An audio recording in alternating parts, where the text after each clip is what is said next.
Aula de estruturas de repetição. As estruturas de repetição JavaScript permitem que você execute um determinado bloco de código várias vezes até que uma determinada condição seja alcançada. Nós temos algumas estruturas de repetição na linguagem. Temos a estrutura for, que é a que nós vamos estudar na aula de hoje, a estrutura for-in, a estrutura while e do while. Então, essas estruturas de repetição, elas funcionam de forma semelhante às estruturas condicionais que nós acabamos de estudar. Então, a estrutura if, por exemplo, ela vai permitir ao código JavaScript informar que esse trecho de código deverá ser executado se essa condição for atendida. Então, quando o nosso script encontrar essa palavra-chave if, ele vai testar a condição que está dentro dos parênteses, e se esse teste for verdadeiro, o bloco de script vai ser executado. Se não, ele não é executado. Isso foi o que vocês acabaram de aprender. A nossa estrutura de repetição for trabalha de uma maneira muito semelhante. A linguagem JavaScript identifica essa palavra-chave for e, caso o teste seja verdadeiro, o bloco de script vai ser executado. Então, nessa estrutura de repetição, nós temos aqui alguns elementos. O primeiro é a própria palavra-chave for, que indica que o script encontrou uma estrutura de repetição. E nós temos outros elementos aqui. O primeiro elemento é a inicialização da nossa variável que vai ser usada para realizar o teste, se é ou não para executar o script. O segundo elemento é o próprio teste. Então, o primeiro é a inicialização, o segundo é o teste. Enquanto este teste retornar true, o bloco continua a ser executado. O terceiro elemento é o próprio bloco que vai ser executado. E assim que o bloco for executado, a gente chega no quarto elemento aqui, que é a atualização. Então, a execução dessa nossa estrutura de repetição vai acontecer dessa maneira. Opa, encontrei uma repetição. Inicializo a variável. Testo a variável. É verdadeira? Executamos o código que está dentro do bloco. Terminou a execução do código? Atualiza novamente a variável e começa de novo esses passos, né? Testa e executa o código. Atualiza, testa e executa o código, né? Sempre, depois da primeira vez, ele vai sempre atualizar esses três últimos passos aqui. Essa questão aqui da atualização, com esse operador mais que vocês já aprenderam, pode ser utilizado também para diminuir ou decrementar o valor que vocês têm aí. Vamos ver como é que isso aqui funciona na prática.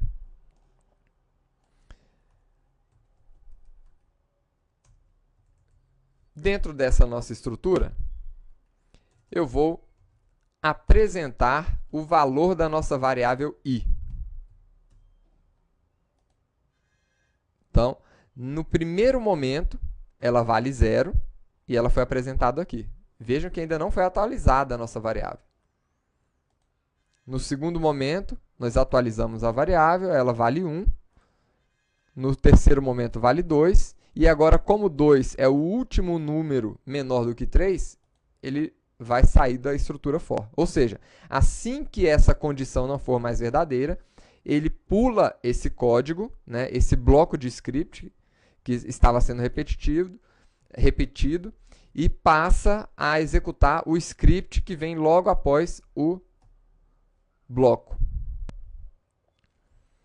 Uma outra coisa que podemos fazer aqui, apenas para incrementar um pouquinho mais esse nosso exemplo. Vou colocar aqui um texto e eu vou incrementar este texto aqui dentro. Então, texto vai ser igual ao próprio texto mais o valor da nossa variável. E aqui no final, vamos apresentar o texto como ele vai ficar. Então, 0, 1, 2. Né? Porque na primeira vez valia 0. Como eu estou adicionando o valor dessa variável a um bloco de string, né? Então ele interpreta isso aqui como string e coloca 1 e 2, que são os outros números que nós temos. Nós já vimos em outras aulas que nós podemos diminuir essa expressão com esse operador mais igual.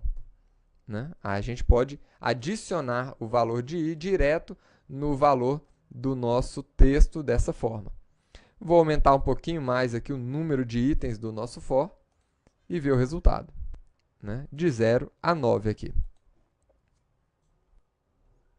Agora vamos separar esse nosso texto, cada um dos elementos, com uma vírgula. Então, eu vou adicionar uma vírgula ao final de cada elemento. Vamos ver como é que vai ser apresentado. 0, 1, 2, até o 9. Como eu disse para vocês, é possível, inclusive, fazer essa repetição decrementando a nossa variável. Se a nossa variável começasse com 10 e eu quisesse que ela fosse de 10 até 0, então, enquanto i for maior do que 0, eu executo essa operação. Então, eu poderia decrementar a nossa variável para ter o efeito aqui inverso, né, de contagem regressiva. Tá bom? Nós poderíamos também fazer uma operação aqui para verificar quais são os números pares. Então, os números pares de 0 a 20, quais são? Como é que a gente poderia fazer isso? Com a nossa estrutura condicional, né, que nós já aprendemos, if, eu posso fazer uma verificação. Qual a verificação que a gente quer fazer? Qual a condição que eu quero validar? Eu quero ver se o resto da divisão de i por 2 é ou não igual a 0. Se for igual a 0, significa que é um número par. E aí eu vou adicionar esse número aqui no nosso texto. Se não, eu deixo de fora. E aí nós temos todos os números pares de 0 a 20. Se eu quisesse incluir o número 20, i menor igual a 20. Então, nós temos aí. Uma outra coisa. Percebam que o último número ele está vindo aqui com uma vírgula no final. Eu não gostaria de ter essa vírgula no final. O que a gente poderia fazer para evitar isso? Eu poderia verificar aqui. Então, vamos lá. Eu quero verificar, né, se o nosso i é igual a 20, que é o último número.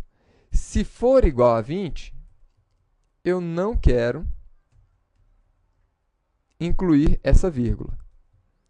Caso contrário, então, nesse item aqui, eu deixo sem a vírgula. E se não for igual a 0, aliás, se não for igual a 20, aí eu apresento o número com a vírgula. Então, teríamos aí o nosso 20 sem a vírgula. Nós ainda temos outra forma de fazer isso, utilizando uma palavra-chave que vocês já conheceram na aula de case, né? Switch, case, essa estrutura condicional, que é essa palavra-chave aqui, break. O break, pessoal, tira, né? Ou seja, ele para uma estrutura de repetição, né, aonde ela estiver, ou uma estrutura de repetição ou uma estrutura condicional. Então, o que nós vamos fazer aqui? Eu poderia remover esse else, Se eu remover o else, vamos ver como é que vai ficar o resultado por enquanto. Né? O último número ele vai se repetir, porque eu testei, é o número 20? Então eu imprimo. E deixei o próximo código ser executado também, novamente. Então ele imprimiu 20 aqui, só na última posição, e imprimiu 20 aqui novamente, seguido do, sinal de vírgula. Então, se eu quiser que ele pare essa estrutura condicional aqui no número 20, eu poderia colocar um break aqui nessa posição. Aí ele não vai passar por esse código aqui embaixo. Então, nós conseguimos o mesmo efeito sem o else. Então, esses aqui são alguns exemplos que a gente pode adotar aí com essa estrutura de repetição. Então, vocês podem estar unindo aí o que vocês já aprenderam nas aulas anteriores, né, de operadores, estruturas condicionais, e utilizar aí junto com essas estruturas de repetição que vão permitir a vocês, né,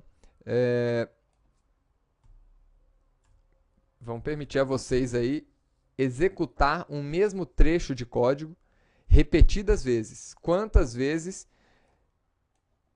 esse teste for verdadeiro. Agora só tomem cuidado, pessoal, com os loops infinitos. Se a gente colocar um true aqui, né, esse teste sempre vai dar verdadeiro. E se ele sempre vai dar verdadeiro, o nosso script sempre vai ser executado aqui. Isso aqui seria quase que o equivalente a uma tela azul do Windows. Né? Claro que não tão ameaçador quanto uma tela azul, mas é um loop que deve ser evitado, né? Um loop infinito aqui nesse caso. Eu não vou nem executar aqui para não travar a minha máquina. Brincadeira, no máximo vai travar a minha página HTML. Tá? Mas, então é isso, pessoal. Essas aí são as considerações. Essa é a primeira estrutura de repetição que vocês estão conhecendo, o for. E é uma estrutura que vocês vão usar muito daqui para frente nos seus scripts JavaScript. Tá? Então, espero que vocês tenham gostado da aula de hoje. E ficamos aí com o resultado final da nossa estrutura de repetição. Até a próxima aula, pessoal!